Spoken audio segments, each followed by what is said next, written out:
Hey guys, a key part of owning a home is qualifying for financing or mortgage. And while owning a home is like the epitome of the American dream, yet for so many of us it still seems so far out of reach. Why? Maybe because we're knee-deep in debt?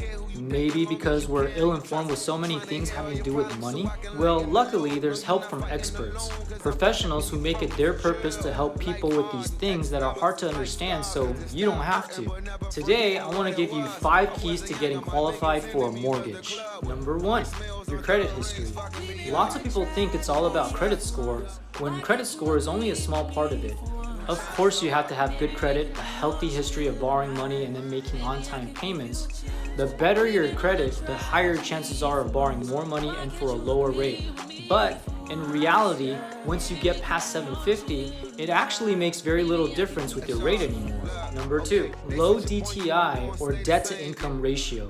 Basically, to calculate it, take your monthly debt payments and divide it by how much gross income you earn on a monthly basis. What's a good DTI? Strive for 36% or less. One of the quickest ways people can lower their DTI and improve credit is by paying down debt, and most importantly, revolving debt like credit cards that hurt you with 25% interest. Because not all debt are created equal, right? So since credit cards have much higher interest than student loans or mortgage debt, it makes sense for you to pay off those first, in lieu even of a larger down payment. Number 3, your down payment.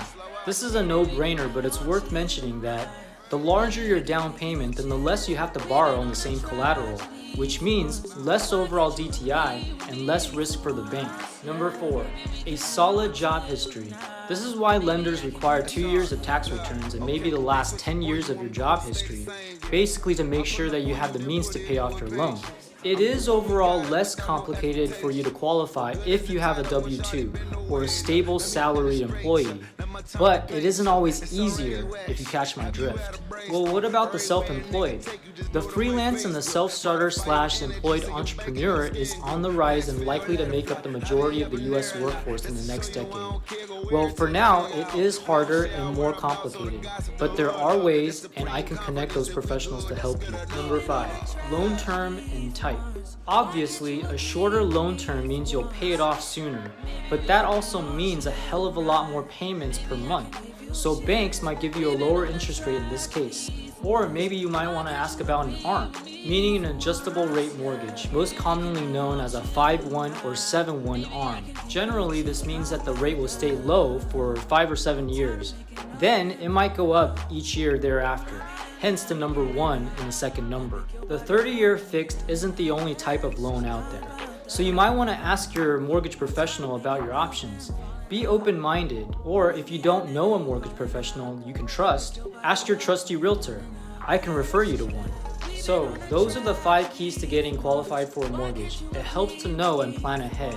And I'm always here for advice. Thanks for watching, guys. Like and follow, and I'll see you next time. We've been on a tragedy for months. Why can't you agree with me for once? Yeah, maybe we can be on chill tonight.